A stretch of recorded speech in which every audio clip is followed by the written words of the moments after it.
या देवी सर्वभूतेषु शक्तिरूपेण संस्थिता नमस्तस्यै नमस्तस्यै नमस्तस्यै नमो नमः।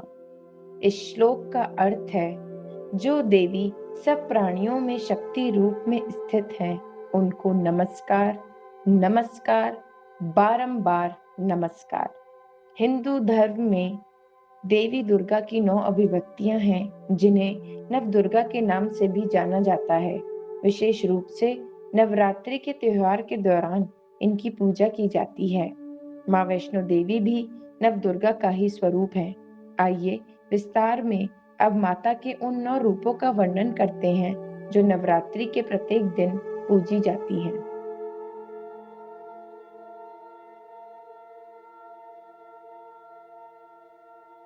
माँ शैलपुत्री।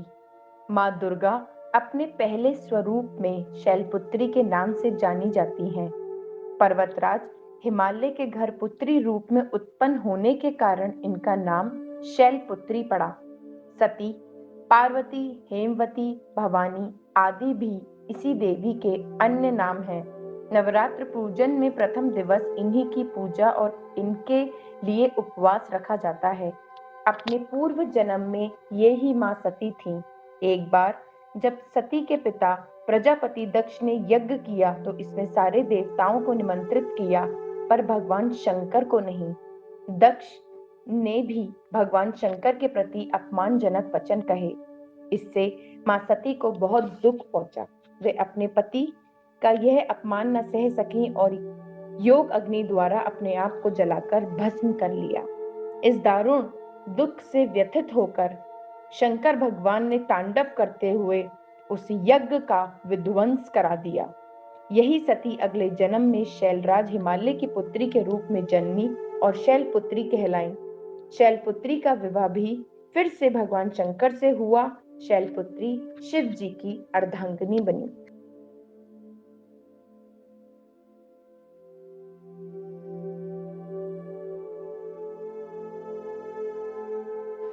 ब्रह्मचारिणी।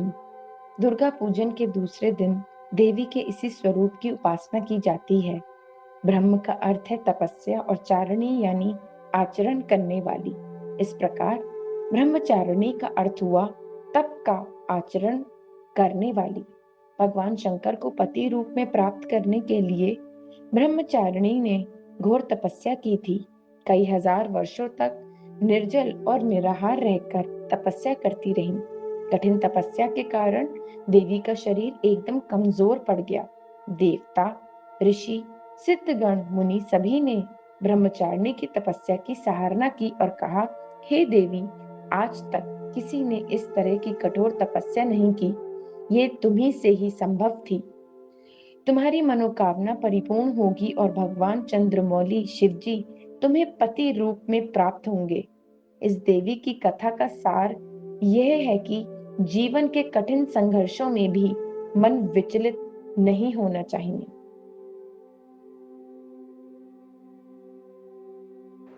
माँ चंद्रघंटा। नवरात्रि के तीसरे दिन इसी देवी की पूजा का महत्व है। इस देवी के मस्तिष्क पर घंटे के आकार का आधा चंद्र है, इसलिए इस देवी को चंद्रघंटा कहा गया है। इनके शरीर का रंग सोने के समान बहुत चमकीला है। इस देवी के 10 हाथ हैं। इनके घंटे की भयानक ध्वनि से अत्याचारी दानव, दैत्य और राक्षस कांपते रहते हैं। यह वह देवी हैं जो एक व्यक्ति में साहस को प्रेरित करती हैं और राक्षसों के खिलाफ युद्ध के लिए हमेशा तैयार रहती हैं। जब इन्हें उकसाया जाता है तो वह उन लोगों के प्रति उदासीन हो सकती हैं जो इनके क्रोध को आमंत्रित करते हैं, लेकिन वह अपने भक्तों के लिए हमेशा शांति का अवतार ही बनी रहती हैं।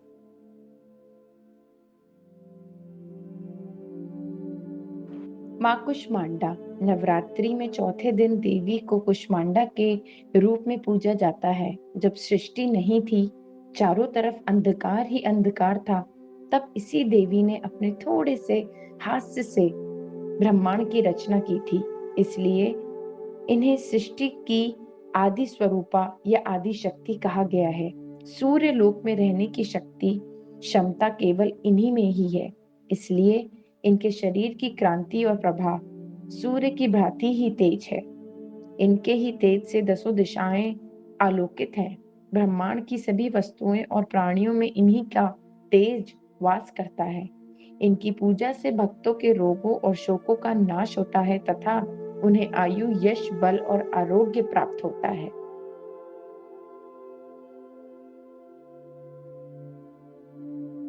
माँ स्कंद माता।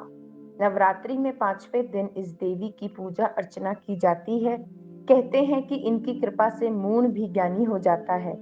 स्कंद कुमार कार्तिकेय की माता के कारण इन्हें स्कंद माता नाम से भी पहचाना गया है। मोक्ष के द्वार खोलने वाली माता परम सुखदायी है। माँ अपने भक्तों की समस्त इच्छाओं की पूर्ति करती हैं। ये देवी विद्वानों और सेवकों को पैदा करने वाली शक्ति है, यानी चेतना का निर्माण करने वाली। कहते हैं कालिदास द्वारा रचित रघुवंशम महाकाव्य और मेघदूत रचनाएं स्कंद माता की कृपा से ही संभव हुए। ये कमल के फूल पर बैठती हैं और उसी के कारण इस देवी को पदासना के नाम से भी जाना जाता है।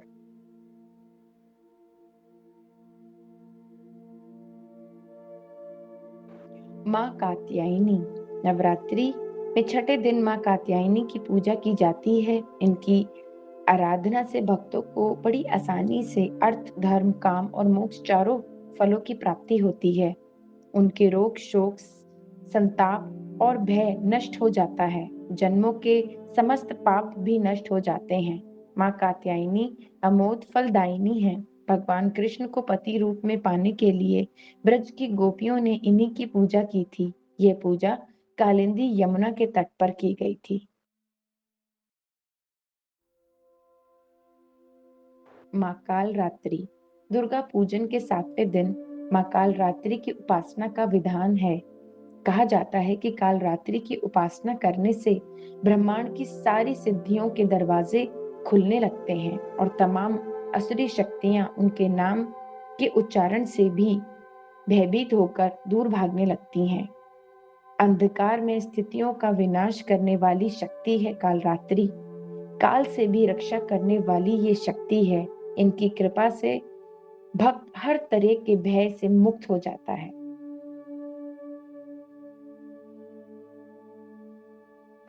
माँ महागौरी। नवरात्रि में 8वें दिन महागौरी शक्ति की पूजा की जाती है। पति रूप में शिव जी को प्राप्त करने के लिए महागौरी ने कठोर तपस्या की थी। इसी कारण से उनका शरीर काला पड़ गया था, लेकिन तपस्या से प्रसन्न होकर भगवान शिव ने इनके शरीर को गंगा के पवित्र जल से धोकर कांति में बना दिया। उनका रूप गौर वर्ण का हो गया, इसलिए ये माँ गौरी कहलाई। इनकी कृपा से अलौकिक सिद्धियां भी प्राप्त होती हैं। कहते हैं जो स्त्री माँ की पूजा भक्ति भाव सहित करती है, उनके सुहाग की रक्षा देवी स्वयं करती हैं।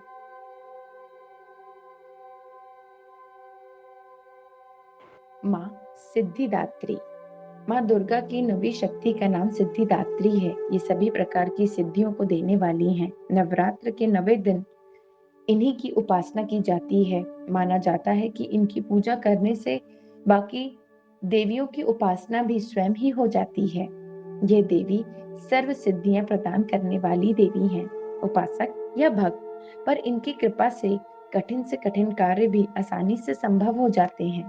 कहते हैं भगवान शिव ने भी इस देवी की कृपा से तमाम सिद्धियां प्राप्त की थी। इस देवी की कृपा से ही शिव जी का आधा शरीर देवी का हुआ था। इसी कारण से शिव अर्धनारेश्वर नाम से प्रसिद्ध हुए। विधि विधान से 9वें दिन इस देवी की उपासना करने से सिद्धियां प्राप्त होती हैं।